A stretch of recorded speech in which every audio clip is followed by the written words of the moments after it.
I have not been the same since that summer. I tell people I quit because the pay was bad, because the commute was killing me, because I found something better.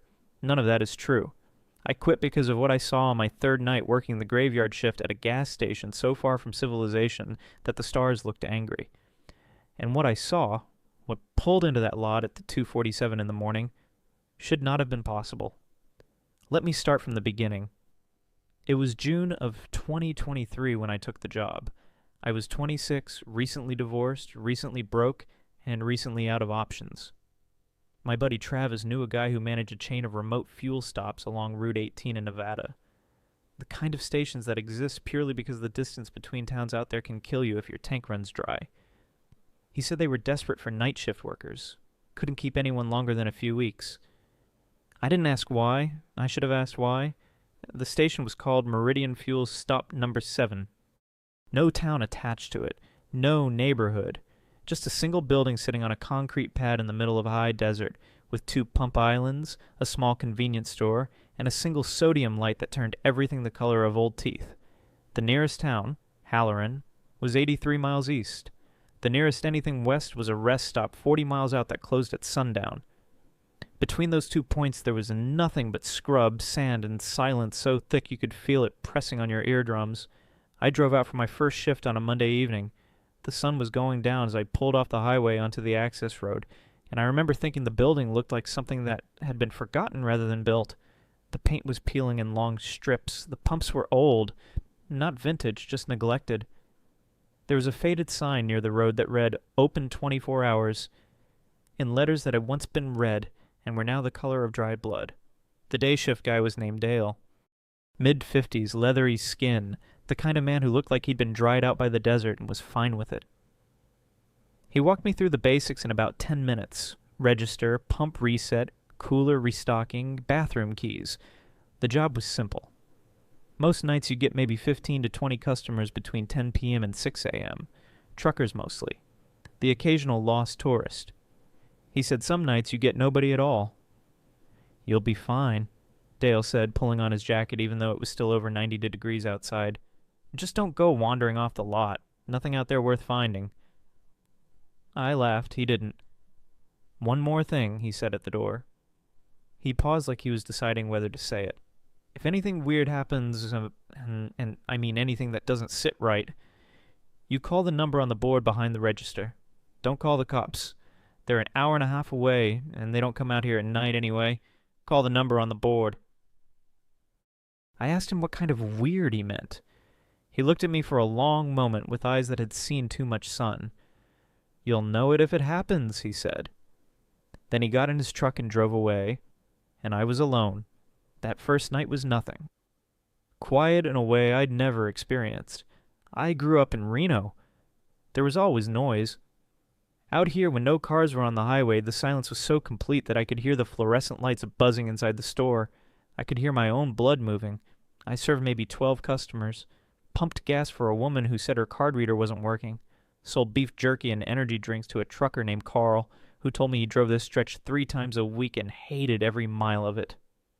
Around 3 a.m., I stepped outside for some air and just stood there looking at the sky. No light pollution for miles in any direction. The Milky Way was so bright it looked painted on. I felt small in a way that was almost peaceful. I thought maybe this job wouldn't be so bad.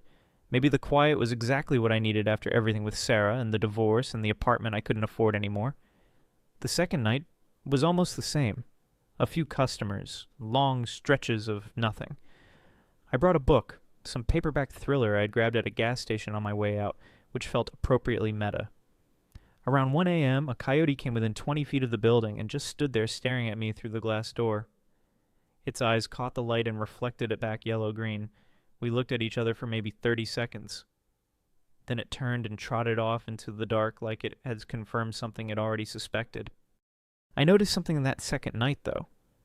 Behind the register, tacked to the corkboard next to the emergency number Dale had mentioned, there was a faded Polaroid photograph. It showed the gas station from outside, taken from roughly where the road met the lot. The building looked newer in the photo. The pumps were different. And in the foreground, slightly blurred, there was a car, a dark-colored sedan, something from the 80s, with its front end crumpled against one of the pump islands. The driver's door was open. I couldn't make out much else. The photo was overexposed and yellowed with age. On the back, someone had written in blue ballpoint, October 14th, 87, Dodge, dark blue, single occupant, no body recovered. I stared at that for a while. No body recovered. I figured it meant the driver walked away from the crash. People survive wrecks all the time. But something about the phrasing bothered me. Not driver fled the scene. Not occupant transported to hospital. No body recovered. Like they were looking for one and couldn't find it. I put it back on the board and told myself it was just a piece of station history. Weird things happened at remote locations. That's what made them remote. My third night started like the others. I clocked in at 10. Dale clocked out. He was quieter than usual, I thought. He kept looking at me like he wanted to say something but couldn't find the words. At the door he stopped again. Tonight's the 14th, he said. I didn't understand why he was telling me the date. October 14th was when it happened, he said. 87, but it's June, so? He shook his head like he was arguing with himself. Forget it, just keep that number handy. Then he left, and I was alone again with the buzzing lights and the desert dark pressing against the windows. The first few hours were normal. A trucker at 10:30, a young couple in a Subaru around midnight. They looked exhausted, said they were driving to California and had underestimated how empty this stretch was. I sold them coffee and told them Halloran was about an hour and a half east if they needed a motel. They thanked me and pulled back onto the highway. I watched their taillights shrink to red pinpricks and then vanish. After that, nothing. For 2 hours, not a single vehicle passed. That wasn't unusual. Traffic on Route 18 drops to almost zero between 1 and 4 a.m. But that night, the silence felt different, heavier, like the air itself had thickened. I noticed the fluorescent light above the coffee station had started flickering in a rhythm that almost sounded like breathing. In, out, bright, dim, bright, dim. I told myself the ballast was going. I mentioned it to Dale in the morning. At 2:15, I stepped outside for air. The temperature had dropped. Not unusual for the desert at night, but this felt colder than it should have been for June. My breath didn't quite fog, but it was close. I wrapped my arms around myself and looked out at the highway, empty in both directions. The sodium light cast its jaundiced glow over the pump islands, making everything look sickly. Beyond its reach, the desert was absolute black. No moon that night. Just stars and void. I was about to go back inside when I heard something. Not from the highway, from the desert. East of the station, maybe 100 yards out. It was a sound like metal settling, like a car cooling down after a long drive. That ticking, contracting sound an engine makes. But there was nothing out there. Just sand and rock and scrub brush. I stood very still and listened. The sound came again. Tick, tick, tick, like a cooling engine. But rhythmic. Too rhythmic. Evenly spaced in a way that real metal cooling never is. Then it stopped. I went back inside and locked the door. I don't know why I locked it. We never locked the door. We were a 24-hour station. But my hands did it before my brain caught up. I stood behind the counter with my heart beating too fast and told myself I was being ridiculous. Desert plays tricks. Sound carries weird out here. It could have been anything. A tin roof on some abandoned structure I couldn't see in the dark. An old fence post contracting in the cold. I made myself a coffee. I opened my book. I read the same paragraph 4 times without absorbing a word. At 2:31 the lights flickered. All of them. Not the slow breathing rhythm from before. A hard, sudden blink. Everything went dark for maybe half a second. When they came back, the radio behind the counter, an old AM/FM unit that Dale kept tuned to a classic rock station out of Halloran, was putting out static. Not the usual between-station hiss. A thick, wet sound like something trying to form words underwater. I reached over and turned it off. The store was quiet again, but the quiet had a texture to it now. An alertness, like the building was listening. At 2:38 I heard an engine on the highway. Distant at first, coming from the west. I felt relief wash over me. A customer. Another human being. Proof that the world outside this glass box still existed and operated on normal rules. I watched through the front windows as headlights appeared on the highway. They were dim. Not the bright halogens or LEDs you see on modern cars. These were the warm, slightly yellow glow of old sealed beam headlights, the kind cars had in the 70s and 80s. The vehicle slowed. Its turn signal came on. the left blinker indicating it was pulling into the station. The signal was unhurried, patient, click, click, click. Even from inside I could hear it, or maybe I felt it. That same too-perfect rhythm. The car pulled off the highway and onto the lot. It was a Dodge, dark blue, a sedan, late 80s model. The body style was boxy in the way cars were before aerodynamics took over. It had a chrome bumper that caught the sodium light and threw it back in dull orange. The paint was... I don't know how to describe this, but it was both pristine and wrong, like it was too dark, like the blue absorbed light rather than reflecting it. The car rolled slowly across the lot and stopped at the first pump island, the one closest to the road. The engine idled for a moment, a low, even rumble that sounded healthy, mechanical, normal. Then it shut off. Nothing happened. I stood behind the counter watching, waiting for the door to open, waiting for a driver to step out and walk in for cigarettes or a bathroom key or to ask how far it was to the next town. That's what people do at gas stations at 2:40 in the morning. They get out. They stretch. They come inside. Nobody got out. 1 minute passed, then 2. The car just sat there at the pump in dark and silent, its engine ticking as it cooled. Tick, tick, tick. The same sound I'd heard from the desert. I thought maybe the driver had fallen asleep at the wheel. It happens. Especially on long, empty stretches. People pull off, mean to just rest their eyes, and they're out.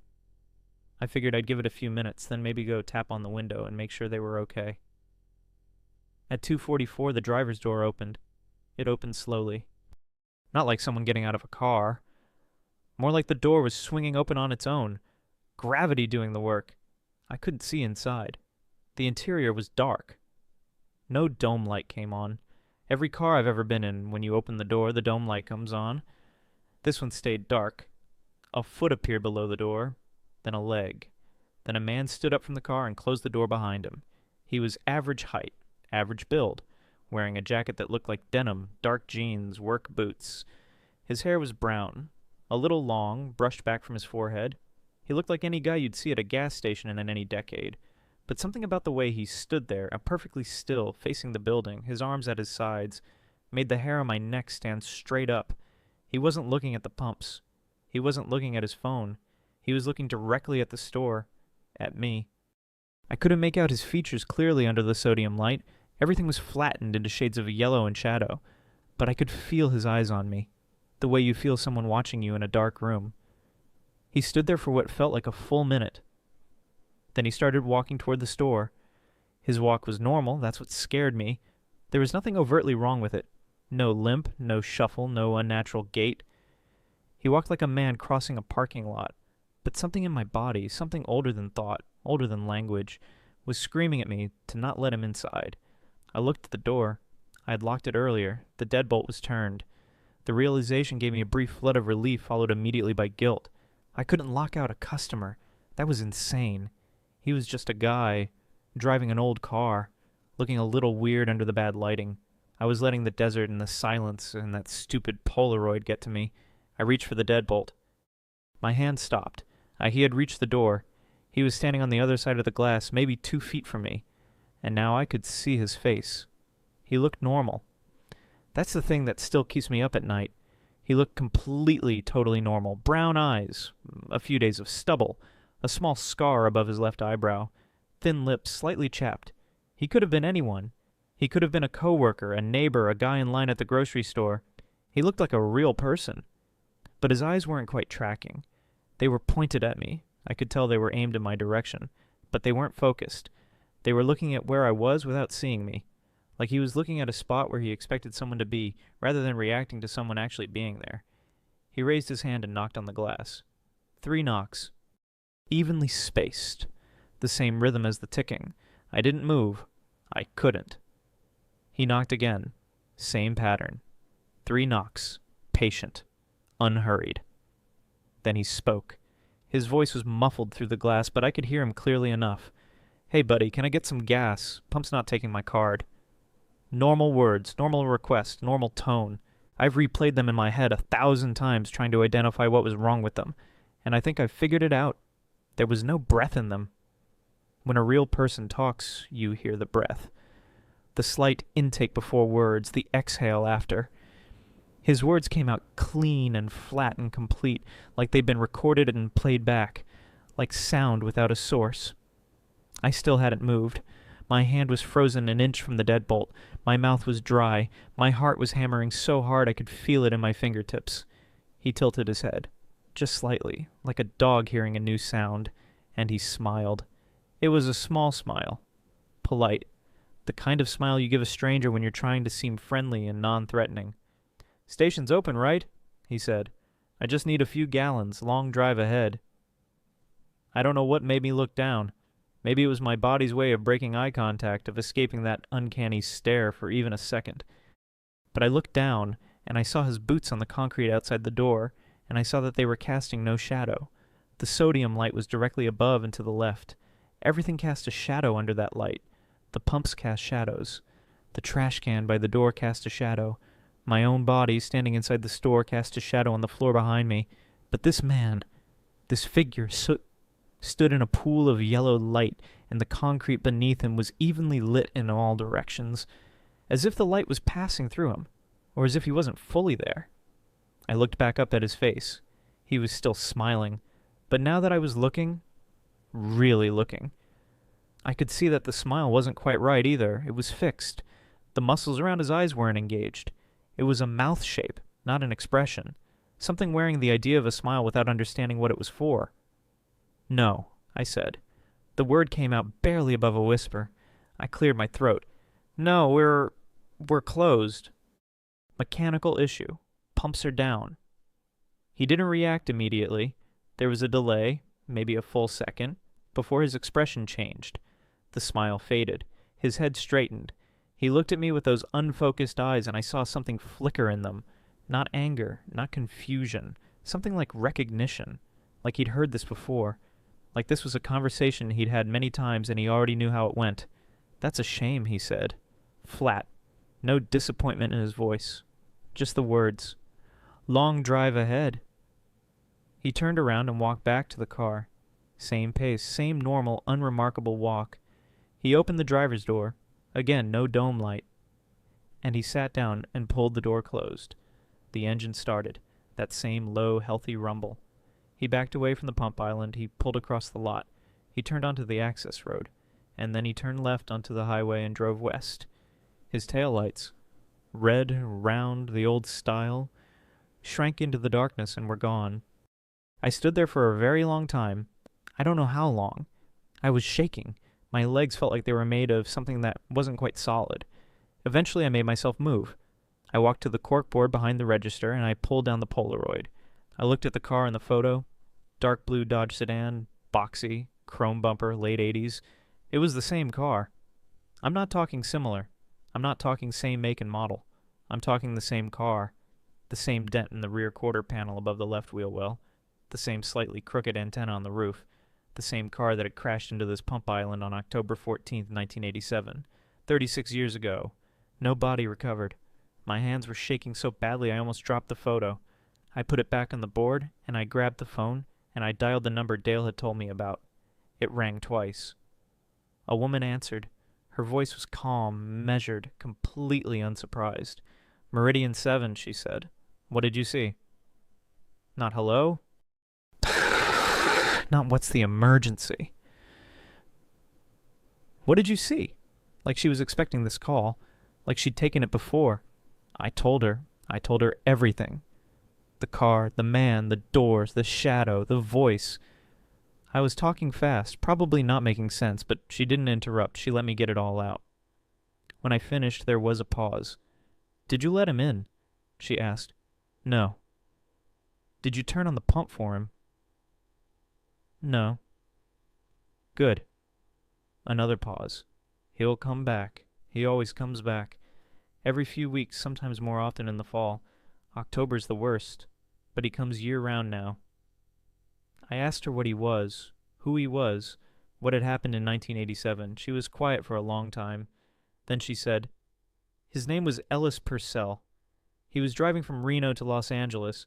He stopped for gas here at around 2:45 in the morning on October 14th. The night attendant, a man named Roy Beckham, was in the back doing inventory. Ellis's car jumped the pump island. The crash was bad enough to kill him, based on what the investigators could tell from the blood and the damage. But when they got here, the car was empty. They never found a body. They searched the desert for 2 weeks, dogs, helicopters, everything. Nothing. I asked what that had to do with what I just saw. About 6 months later, she continued, the night attendant at the time, not Roy quit after the crash, reported that a dark blue Dodge pulled into the station at around 2:45 a.m., and a man got out and asked for gas. He said the man seemed off, couldn't explain how.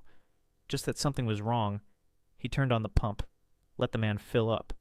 The man paid in cash, exact change, got in the car and drove west. She paused. The next morning that attendant was found dead in the store, sitting in his chair behind the counter. No marks on him, no sign of trauma. His heart had just stopped. He was 23 years old.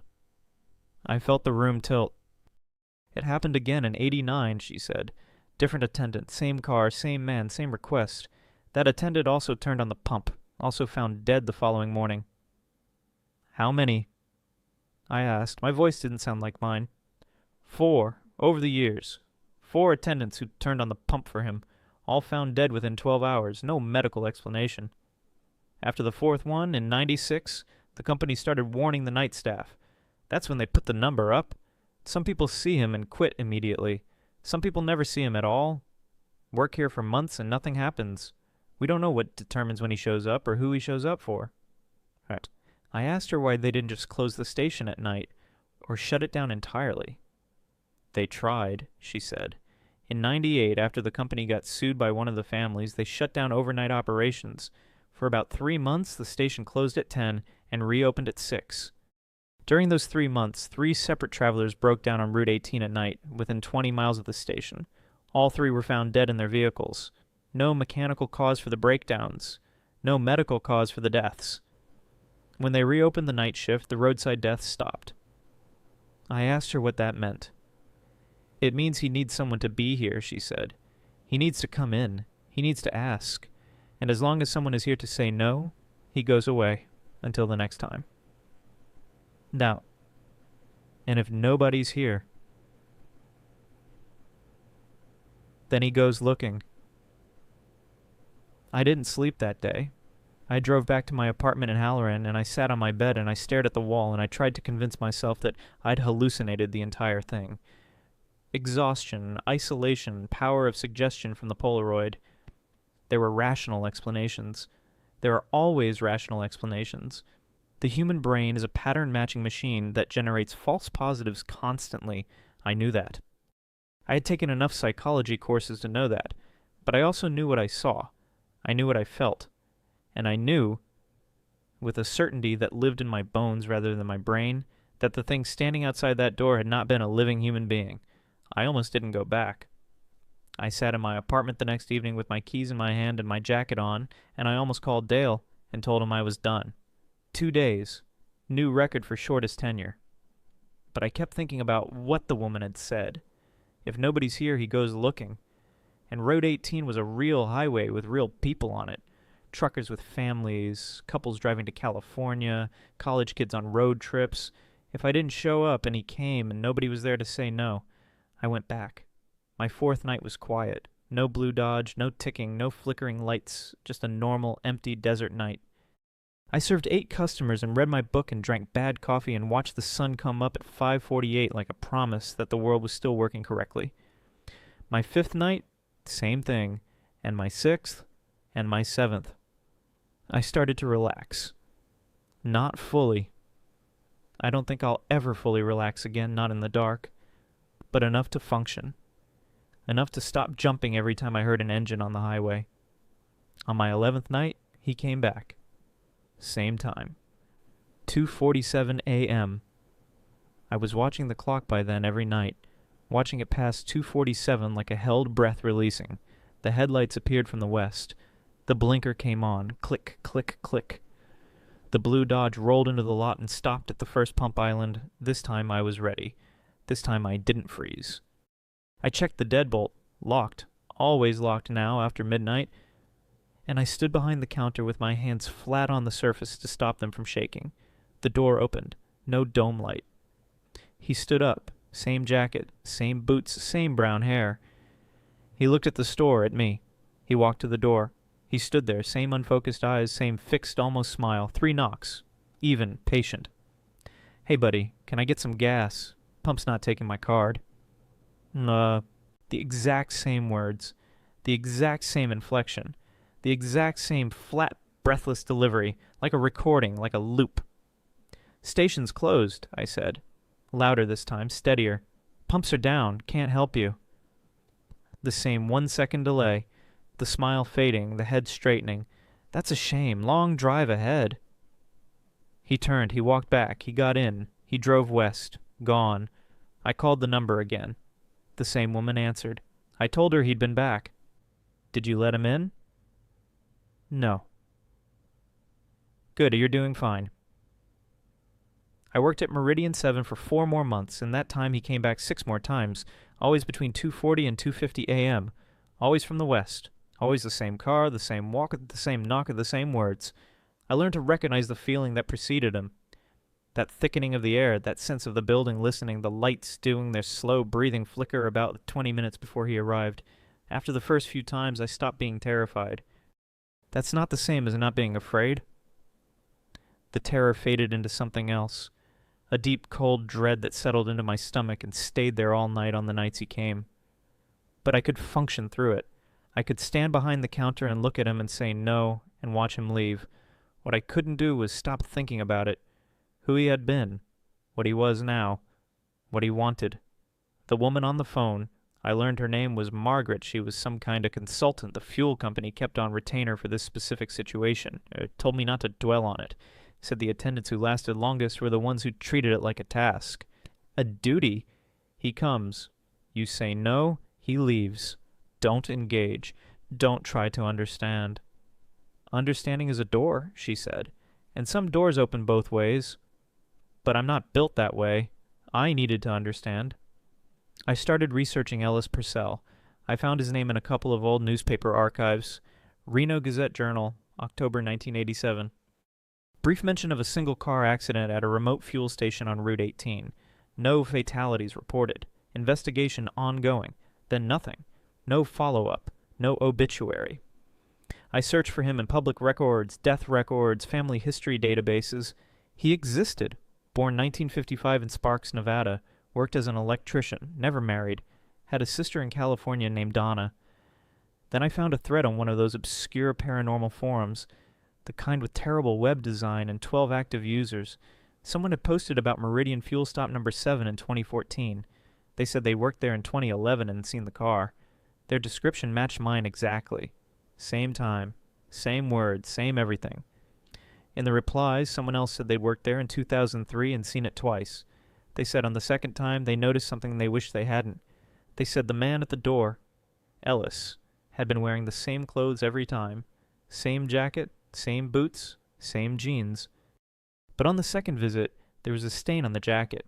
Near the collar, dark, spreading. It hadn't been there the first time. They said it looked like blood. I thought about that a lot. A stain that appeared between visits, like something was progressing, like whatever process he was trapped in was advancing, even though the loop stayed the same. I thought about what that meant. Whether the thing that came to the station every few weeks was degrading, changing. Whether there would come a point where it stopped looking like Ellis Purcell altogether. The last time I saw him was in October. October 14th, in fact, the anniversary. Margaret had called me the day before and told me to be careful. She said October was always more intense. She said the ones who died had all died in October. She said if anything felt different, anything at all, I should call immediately. He came at 2:47, same as always. But Margaret was right. Something was different. The car pulled in and stopped at the first pump island. The engine turned off. And then nothing happened. For 10 minutes. The door didn't open. The car just sat there, ticking, cooling, silent.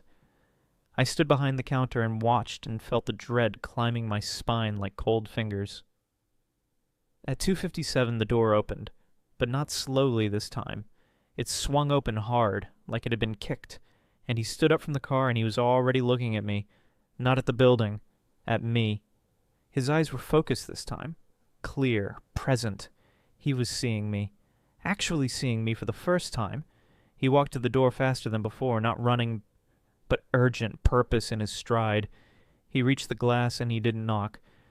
He just stood there inches from the door, and he looked at me with those brown eyes that were suddenly terribly alive.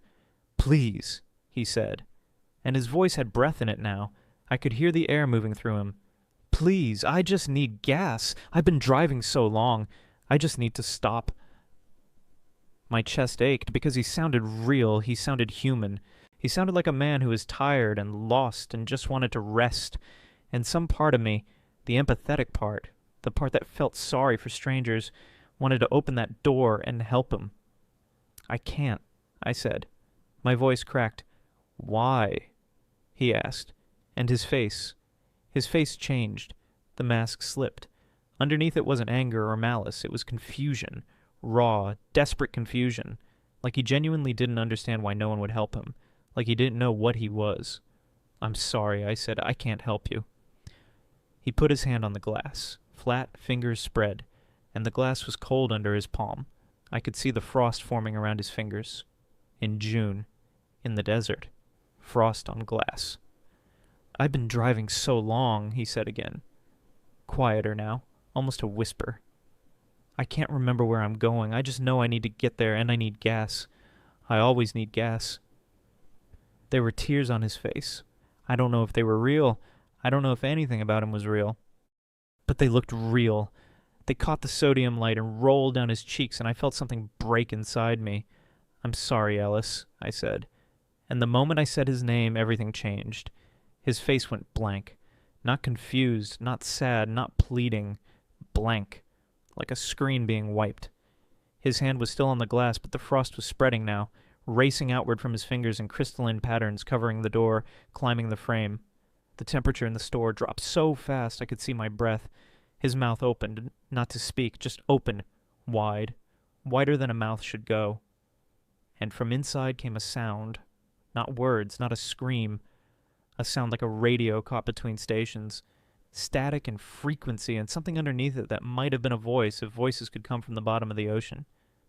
I backed away from the door. I backed all the way to the rear wall of the store. The lights were strobing now, not flickering, strobing in the flashes of darkness between the light. I could see that he was changing. His outline was wrong. His edges were blurring, like he was a signal losing coherence. Then the lights went out entirely. I was in total darkness. The sodium light outside had died too. The only illumination was the frost on the door, which was glowing, faintly, bluish-white, like bioluminescence. And in that glow I could see him still standing there.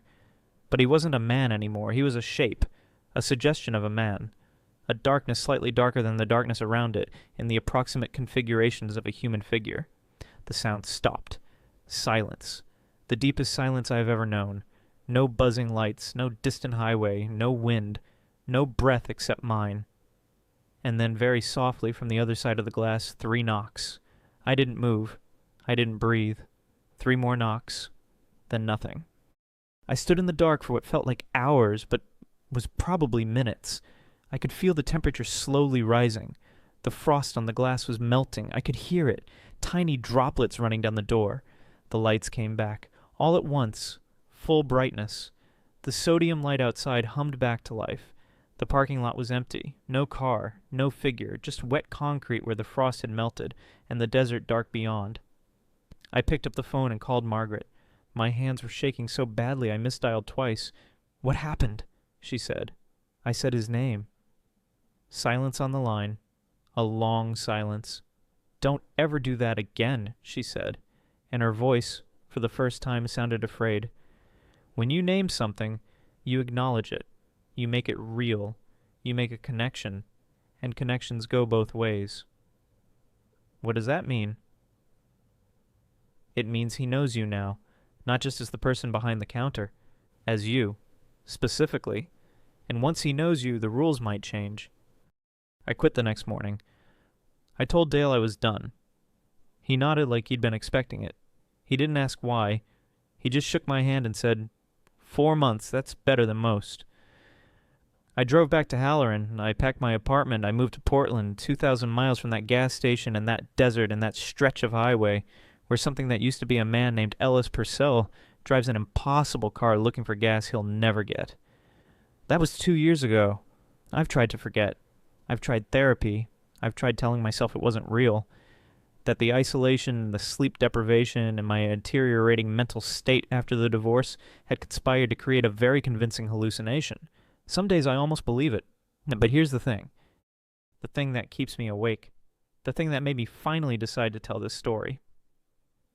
3 weeks ago, I was in my apartment in Portland, third floor, city street outside, traffic noise, street lights, neighbors, all the things that are supposed to make the dark feel safe. I was in bed, almost asleep. It was late, 2:40 something in the morning, and I heard from outside my window, from 3 stories down on the street, a car engine, idling, low, even, healthy. I got up, I went to the window, I looked down at the street. A dark blue Dodge sedan was parked at the curb directly below my building. Its headlights were on. The driver's door was open, and standing on the sidewalk, 3 stories below, looking directly up at my window, was a man in a denim jacket. He raised his hand. 3 knocks. On nothing. On air. But I heard them. Clear as if he'd been knocking on my bedroom wall. Knock, knock, knock. I closed the curtain. I backed away from the window. I turned on every light in the apartment. I sat in the corner of my bedroom with my back against 2 walls, and I waited for morning. When the sun came up, I went back to the window. The street was empty. No car, no man. But on my windowsill, on the outside of my third-floor window, there was a thin layer of frost. In June, Margaret told me connections go both ways. She told me once he knows you, the rules change. I don't think the gas station was what kept him contained.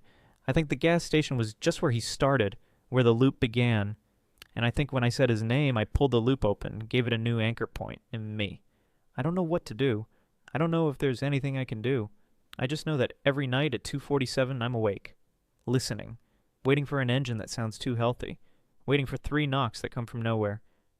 And I know, the way you know things in your body before your mind accepts them, that one of these nights, he's going to ask me again. And I don't know how many times I can say no before the question changes, before it stops being a request and becomes something else, something you can't refuse. If you ever find yourself on Route 18 in Nevada, if you ever see a gas station sitting alone in the desert dark with a single yellow light, keep driving, don't stop. Don't look at the pump islands. Don't look at the car that might be sitting there, engine ticking, door open, waiting. And if a man in a denim jacket ever knocks on your door at 2:47 in the morning and asks for something you can't quite name, don't answer. Don't open it. And whatever you do, don't say his name. He's been driving a long time, and I don't think he's ever going to stop.